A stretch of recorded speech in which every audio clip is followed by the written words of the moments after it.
Hello friends, ഇന്ന് ഞാൻ വന്നിരിക്കുന്നത് ഒരു കുക്കിങ്ങിൻ്റെ വീഡിയോയുമായിട്ടല്ല. നമുക്കെപ്പോഴും ആവശ്യമുള്ള ഒരു സാധനങ്ങളാണല്ലോ മല്ലിയില, പുതിനയില, അതുപോലെ തന്നെ കറിവേപ്പില ഒക്കെ.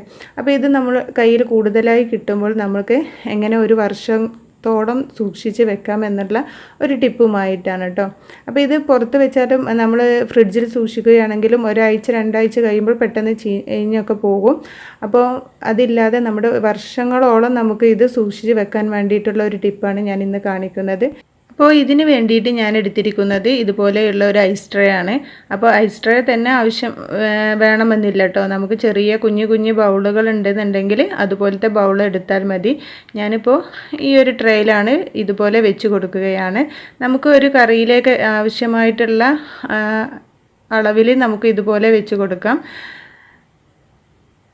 അപ്പോൾ ഇത് ചെറിയതായിട്ട് അരിഞ്ഞിട്ട് വേണമെങ്കിലും വെച്ച് കൊടുക്കാം കേട്ടോ. ഞാൻ പുതിനയിലയും കറിവേപ്പിലയുമാണ് ഞാൻ എടുത്തിട്ടുള്ളത്. അപ്പോൾ ഞാൻ ഇതുപോലെ മുഴുവനത്തോടൊക്കെയാണ് വെച്ച് കൊടുത്തിട്ടുള്ളത്.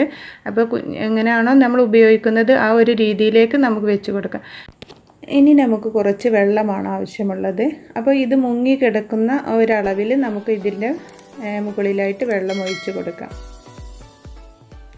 ഇനി നമുക്കിത് ഫ്രീസറിൽ വെച്ച് ഫ്രീസ് ചെയ്യുകയാണ് വേണ്ടത്. അപ്പോൾ ഇത്രേ ഉള്ളൂ. ഇത് നല്ല ഫ്രീസായി കഴിഞ്ഞാൽ നമുക്ക് ഒരു സിപ്പ് ലോക്ക് ബാഗിലോ അല്ലെങ്കിൽ ഒരു എയർ ടൈറ്റ് കണ്ടെയ്നറിലോ ഒക്കെ സൂക്ഷിച്ച് വെച്ചിട്ടുണ്ടെന്നുണ്ടെങ്കിൽ നമുക്കിത് വർഷങ്ങളോളം ഇത് കേട് കൂടാതെ നല്ല ഫ്രഷായിട്ട് തന്നെ ഇരിക്കുന്നതാണ് കേട്ടോ. അപ്പോൾ നമ്മൾ കറിയൊക്കെ ഉണ്ടാക്കുമ്പോൾ നമ്മൾ ഓരോന്നായിട്ട് എടുത്താൽ മതി, ഓരോ ക്യൂബായിട്ട് നമുക്ക് എടുത്ത് ഉപയോഗിച്ചാൽ മതി. അപ്പോൾ ഞാൻ ഇതിൻ്റെ മുന്നേ ഞാൻ കുറച്ച് മല്ലിയില ഇതുപോലെ സെറ്റാക്കാൻ വെച്ചിട്ടുണ്ടായിരുന്നു കേട്ടോ. അപ്പോൾ ഇങ്ങനെയാണ് നമുക്ക് ഓരോ ക്യൂബായിട്ട് കിട്ടുക കേട്ടോ. അപ്പോൾ നമ്മൾ കറിയോ അതുപോലെ തന്നെ ബിരിയാണി അങ്ങനെ എന്തുണ്ടാക്കുന്നത് അതിനനുസരിച്ച് നമുക്ക് 1 ക്യൂബോ 2 ക്യൂബോ എത്രയാണോ നമുക്ക് ആവശ്യമുള്ളത് അതിനനുസരിച്ച് എടുത്തിട്ട് നമുക്ക് ഉപയോഗിക്കാം. അപ്പോൾ ഈ ഒരു വീഡിയോ നിങ്ങൾക്ക് എല്ലാവർക്കും ഉപകാരപ്പെടുമെന്ന് വിചാരിക്കുന്നു.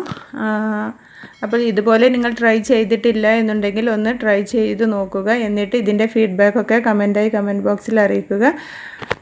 അപ്പോൾ നിങ്ങൾക്ക് ഈ വീഡിയോ ഇഷ്ടപ്പെട്ടാൽ ലൈക്ക് ചെയ്യാനും ഷെയർ ചെയ്യാനും അതുപോലെ തന്നെ സബ്സ്ക്രൈബ് ചെയ്യാതെ കാണുന്നവരുണ്ടെങ്കിൽ സബ്സ്ക്രൈബ് ചെയ്യാനും മറക്കരുത്. Thank you.